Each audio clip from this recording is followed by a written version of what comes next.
بالله السميع العليم من الشيطان الرجيم بسم الله الرحمن الرحيم والصلاة والسلام على أشرف المرسلين سيدنا محمد وعلى آله وصحبه أجمعين ونعوذ بالله من شرور أنفسنا ومن سيئات أعمالنا من يهد الله فهو المهتد ومن يضلل فلن تجد له وليا مرشدا نشهد أن لا إله إلا الله وحده لا شريك له ونشهد أن محمدا عبده ورسوله أيها الإخوة أيتها الأخوات أحييكم بتحية الإسلام تحية من عند الله مباركة طيبة Assalamu alaikum wa rahmatullahi wa barakatuh.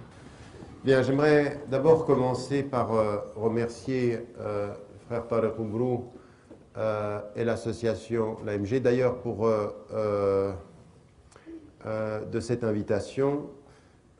Ça fait bien longtemps que je n'étais pas venu à Bordeaux, entre 9 et 10 ans. Je ne me souviens plus très bien la dernière fois que j'étais venu et c'est avec plaisir et honneur que je me retrouve ici parmi vous dans le cadre de cette intervention et que je salue les organisations qui ont porté cette invitation et puis également parce que vous les voyez moins, en votre nom à tous, parce que je sais qu'elles ont été extrêmement effectives, toutes les personnes, les bénévoles, les frères et les sœurs qui se sont démenés pour qu'on puisse se retrouver ce soir dans les meilleures conditions et Dieu sait, alhamdoulilah, la qualité des conditions dans lesquelles nous sommes. Donc j'aimerais les remercier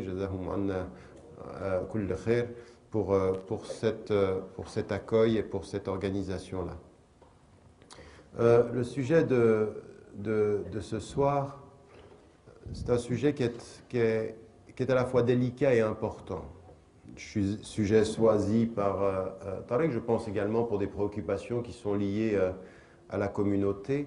Et pour ce qui me concerne, depuis un certain nombre d'années, en étant sur le terrain, les deux terrains, le travail académique de réflexion sur les fondamentaux, ce qu'on vous a dit dans la présentation des ouvrages, mais également avec la décision de ne jamais quitter le terrain pratique, concret de la vie quotidienne des musulmanes et des musulmans, il est évident aujourd'hui que nous avons un problème de compréhension et de confusion, pas simplement dans la terminologie que nous employons, mais sur les états d'âme et les états d'être et les états de psychologie que nous entretenons.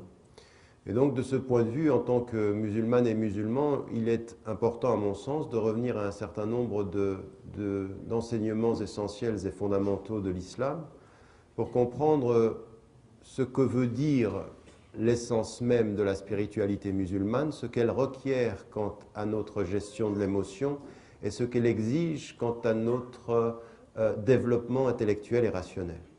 Et c'est bien le sujet, c'est-à-dire entre justement comprendre la religiosité, entre l'émotivité et le rationnel, quel est ce chemin, quel est ce parcours, quel est ce voyage spirituel qu'il faut nous engager à produire. Et donc j'aimerais, vous êtes très nombreux ce soir, et je n'aimerais pas formuler une intervention, pour ce qui me concerne, qui soit strictement théorique et qui ne vous touche que de très loin. Ce que je vais demander personnellement à chacune et à chacun d'entre vous, c'est de faire un petit détour au moment où je l'exprime, où j'essaye de le traduire, sur votre propre parcours personnel. C'est-à-dire que quand on parle d'émotion, on parle de chacun d'entre nous. Quand on parle de spiritualité, on parle de l'évolution de chacune et de chacun d'entre nous. Et quand on parle de raison, on parle de chacun et chacune d'entre nous. Toute personne qui a compris ce que je viens de dire depuis le début de mon intervention est doué de raison et donc a la responsabilité de sa gestion. Vous ne pouvez pas vous en sortir.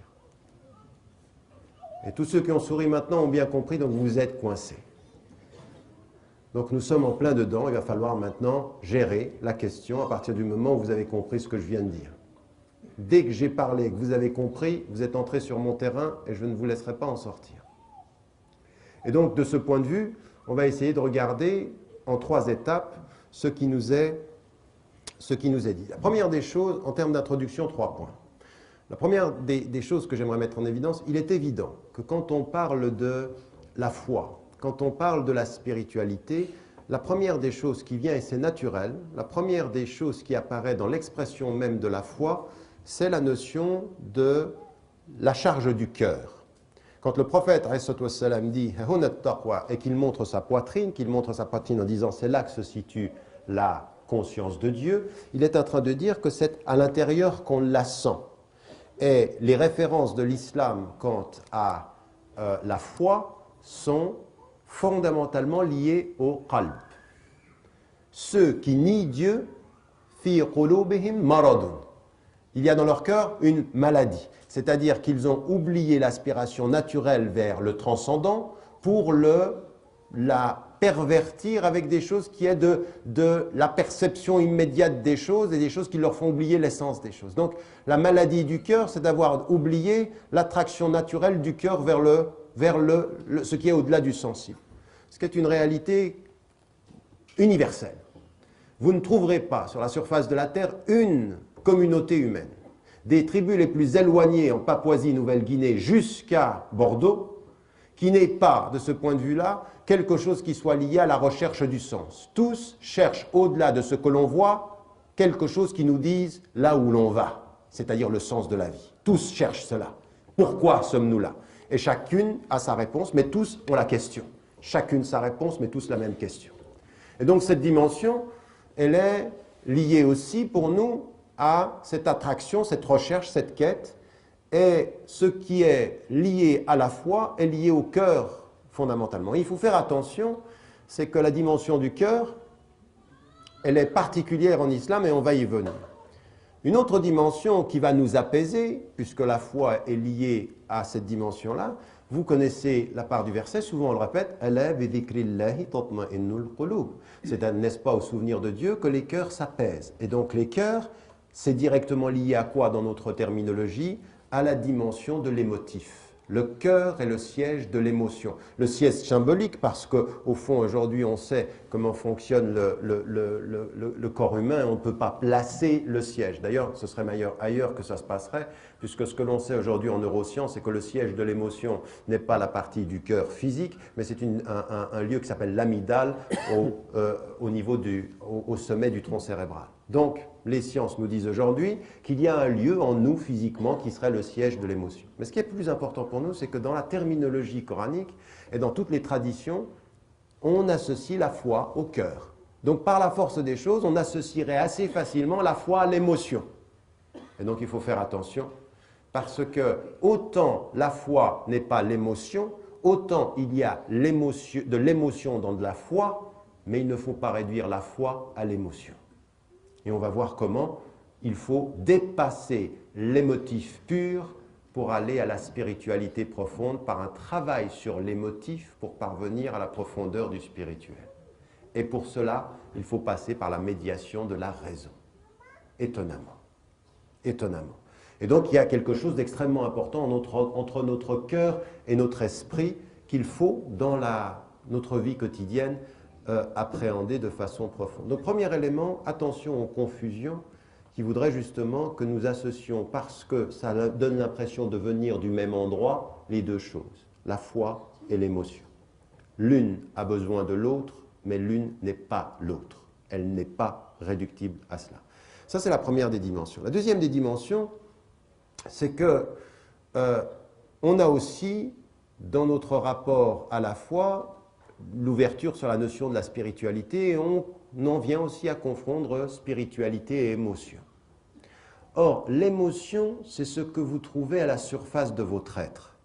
La spiritualité, c'est ce que vous trouvez au fond de votre cœur. La spiritualité, on éduque le cœur à la spiritualité. On laisse le corps à l'émotivité. C'est-à-dire, on laisse aller le corps à la surface, on est émotif, et on va voir que non seulement ceci est confirmé par tous les textes religieux, de toutes les traditions monothéistes, mais plus encore, vous trouvez ceci dans l'hindouisme le plus ancien, le bouddhisme le plus récent, les différentes écoles du bouddhisme, et vous trouvez ça dans les monothéismes, juifs, chrétiens et musulmans, nous confirmons tous la même chose. C'est qu'il y a, de ce point de vue-là, un travail qui est la spiritualité, elle s'approfondit en maîtrisant la surface de nos émotions. Nos émotions viennent en surface, c'est la surface de notre être. Et donc, il ne faut pas non plus confondre, comme la foi et la spiritualité, il ne faut pas la confondre avec l'émotion, il faut en venir à une meilleure compréhension de ce que cela est. Dernière des dimensions et dernier point de cette introduction, c'est de se poser la question, si la foi n'est pas l'émotion, si la spiritualité ne se réduit pas à la réaction émotive, qu'est-ce qui va nous permettre de passer de l'émotion que l'on subit à la spiritualité à laquelle on s'éduque. L'émotion que l'on subit à la spiritualité à laquelle on s'éduque. Qu'est-ce qui va nous permettre ceci? Et c'est là que fondamentalement on va comprendre que dans le voyage spirituel de la musulmane et du musulman, la raison est instrumentale, elle est nécessaire pour être avec soi, être avec le monde, retrouver Allah subhanahu wa ta'ala, retrouver Dieu et s'engager dans le monde. Et vous allez voir qu'il y a plusieurs étapes, au point que l'acte de raison est un acte de dévotion. C'est de la spiritualité en action. Utiliser justement son intelligence pour pouvoir s'approcher du divin, c'est un acte de foi. C'est un acte fondamental de foi, c'est l'acte qui nous permet la spiritualité, à tel point aussi que non seulement on trouve ceci, vous avez des citations et des citations du Coran, des versets où Allah subhanahu wa ta'ala nous renvoie à ceux qui sont doués de discernement, d'intelligence, mais non seulement ceci, il faut même aller trouver dans le cœur une dimension de l'intelligence. Ils ont des cœurs, ils ne réfléchissent pas avec leur cœur. En d'autres termes, même ton cœur doit apprendre à réfléchir. C'est-à-dire, le lieu où tu serais dans le pur émotif, tu dois l'éduquer pour qu'il soit dans le compréhensif, dans la compréhension, dans la connaissance et la compréhension. Et dans la compréhension et la connaissance, il y a le discernement. Le discernement, c'est la compréhension profonde, basée et fondée sur une connaissance acquise et maîtrisée. Donc ça, c'était l'introduction, et là maintenant, on va rentrer dans des choses beaucoup plus concrètes. Simplement pour nous, de sortir déjà des termes. Attention, émotion, ce n'est pas spiritualité, ce n'est pas la foi, il faut qu'on distingue les choses. Et comment est-ce qu'on fait pour gérer tout cela? Eh bien, on en vient maintenant à ce que nous dit le Coran et à ce que Allah subhanahu wa ta'ala nous enseigne. Et ce qui nous enseigne, c'est un cheminement spirituel qui va aller de la connaissance à la maîtrise de l'émotif. Et en permanence, c'est un appel à l'intelligence humaine et à la maîtrise et à la compréhension des choses. Au tout début, vous savez, ces derniers versets qu'on trouve dans le Coran, qui sont à la fin du Coran et qu'on lit très très vite quand on est pressé dans nos prières, parce que c'est des sourates qui sont courtes. Les sourates sont courtes, mais le sens est profond. Et le sens au profond, c'est que l'appel du cœur a commencé dans le Coran par l'interpellation de l'intelligence. L'appel du cœur a commencé par l'interpellation de l'intelligence. Tous les premiers versets qui vont faire comprendre aux musulmans et aux musulmanes et aux prophètes, sallallahu alayhi wa sallam, qui vont lui faire comprendre que ce monde a un sens, vont d'abord appeler son intelligence à regarder les choses. Et regardez, ce sont les éléments du début du Coran, du début de la révélation du Coran qu'on retrouve aujourd'hui à la fin de sa composition.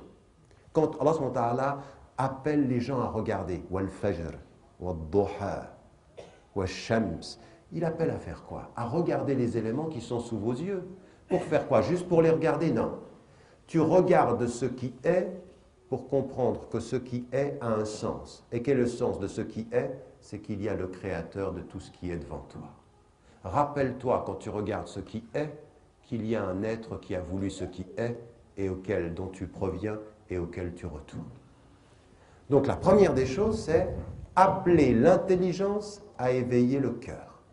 Et l'intelligence sera tout le temps là. Il faut qu'elle soit tout le temps là dans ton rapport au divin. Non pas pour étouffer le cœur, mais pour l'orienter. Pourquoi? Parce qu'il se pourrait bien qu'un cœur sans intelligence, ce soit de l'émotion qui te perturbe et qui te mène très loin du sens des choses.